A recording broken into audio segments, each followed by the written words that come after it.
Well, hello everyone in the Free Fs Network group. This is the first Facebook Live I've done in the group for a very long time, but I wanted to share something with you that I hope you'll find really, really helpful. It's an idea that came out of while I was researching and writing the book, The Busyness Delusion. And it's an idea that I saw through a little bit of maths geekery, actually, which is, I call it the 1% principle. And where I got the idea from was just to see three different equations written up. Now, I know you may be thinking, oh, well, I'm not really interested in the maths, Chris. Well, that's understandable, but I think it really shows something that we can apply directly and with great ease into our businesses. I think so many people, independent people running businesses, are kind of overwhelmed with to-do lists as long as your arm, and it's really difficult to get everything done, and there's often a sense of never doing enough, and there's always something else to do. So the idea of the 1% principle came from these three equations. I'll write them up on the board, and then I'll talk you through them. So the first equation is simply the number 1 raised to the power 365, and that equals 1. Now, in case, because I know not everyone understands the maths, and it's not difficult maths, but that 365 simply means 1 times 1 times 1 times 1 times 1, 365 times. Now, the maths is easy there, obviously. 1 times 1 all the way through just equals 1. The point is then, what happens if we add 1% to that, to the first number? Well, 1% bigger than 1 is 1.01. It's just 1% more than 1.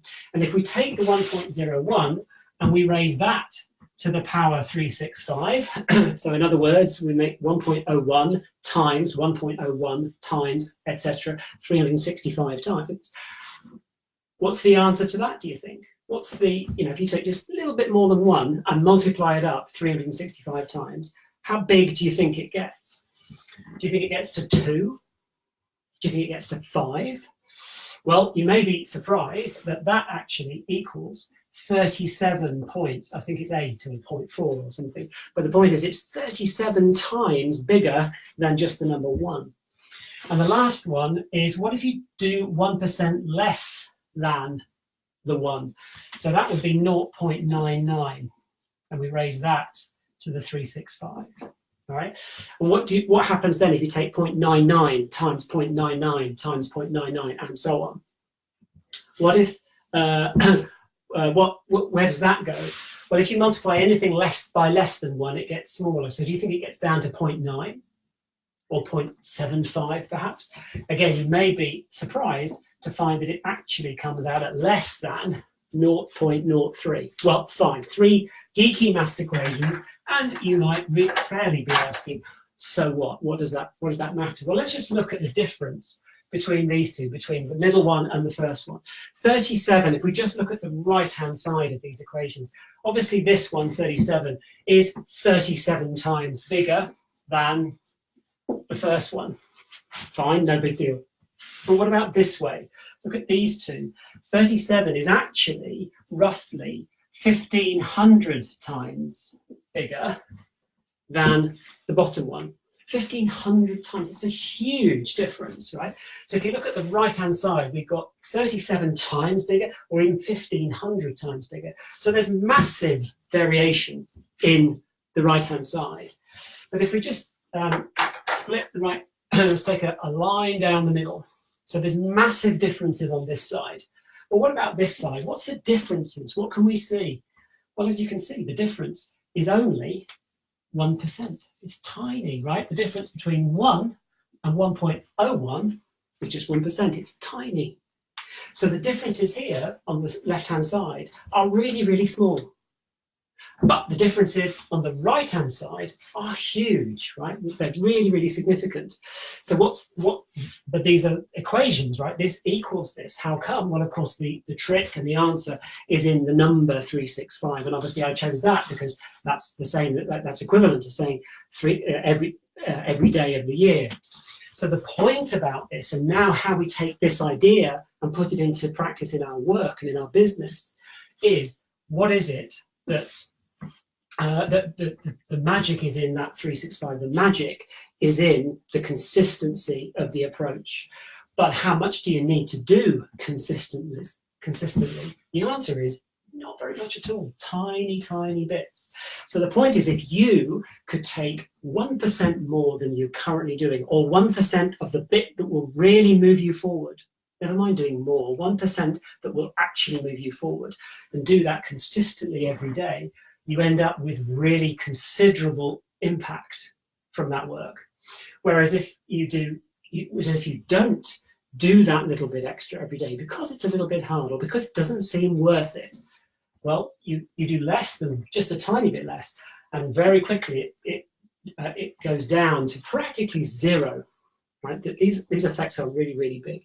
So that's fine as a theory. The point here is little steps, but done consistently time and time and time again, massively compound up into big, big differences. And the opposite, not doing them, makes the effect disappear. So there's huge difference between making the difference and not making the difference. But what does 1% mean in practice? Well, if you worked a normal kind of job of 8 hours a day, let's say you did the 9 to 5 shift, right? Just to make the maths easy. 9 to 5 is 8 hours. Imagine you were working all of those 8 hours. How many minutes are those 8 hours? Well, 60 minutes in an hour. 8 times 60 is 480. Well, let's add another 20 minutes on that to make the maths easy. That's 500 minutes. So if you work from sort of 9 o'clock till 5:30, 5:20 actually, that's 500 minutes every day. Now, all that you need to do is 1% that consistently, that actually moves you forward. So how much is 1% of 500 minutes? Right? The answer, 5 minutes. That's all.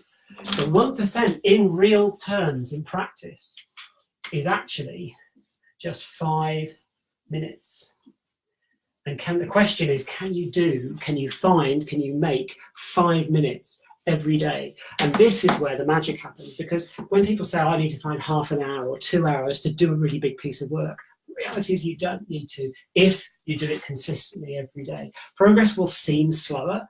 It will take longer to get to the end, but the compounding effect, you're building momentum, and momentum is where the real gold is. So can you find 5 minutes? Why not make the first 5 minutes of your day the time where you find the 5 minutes? Now, what would you do in those 5 minutes? Well, all you need to do with those 5 minutes is be clear on what the 1% of thinking represents, what the 1% smart work that actually takes your business forward.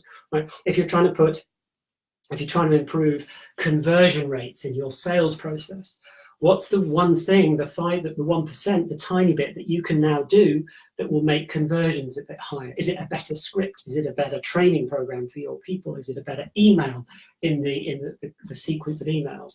That's just one idea, but the point is to get clear on the little bits. So get very practical, very real, and every day do just 5 minutes. Now, I also get people saying, yeah, but it doesn't seem worth it. And that's precisely what stops people. 5 minutes, such a little time. It's not worth it. I'll wait until Friday and I'll do half an hour. And life doesn't work like that, because something else will take over. Something else will get in the way. It doesn't seem worth doing 5 minutes. The thing is, when you start, it's the starting and getting over that friction that makes it really hard. So if you start with the intention to do 5 minutes a day, you can have no excuse for not doing just 5 minutes. And then if you've done what you intended to do, scribbled the idea, hey, you've moved forward. Written a quick paragraph, you've moved forward. And if it only took you 3 minutes, fantastic, you've done your 1%. It's not magic about the 5. But if you're into the flow and you get beyond 5 minutes, you can choose to carry on or not. It's the starting and the intention for consistency that makes all the difference, because that 365, that everyday consistency, is what will totally transform the results that you get, how easy everything is for you. Do that little thing every day, makes the world of difference. I hope that little insight has opened your mind to an idea that you can start putting into practice if you're not already, because I know the people who've heard this from me before, people who do put this into practice, they're changed. They change they change themselves. They actually find a sort of identity change, and we'll talk more about identity in due course. But they find themselves changing because now it's not about overwhelm. It's about, I'm very clear, these small steps, and I can be confident that these small steps add up to something that really makes a difference. I hope that's helpful. Do give me any comments and feedback. I hope you found that useful. I look forward to hearing from you. Cheers for now.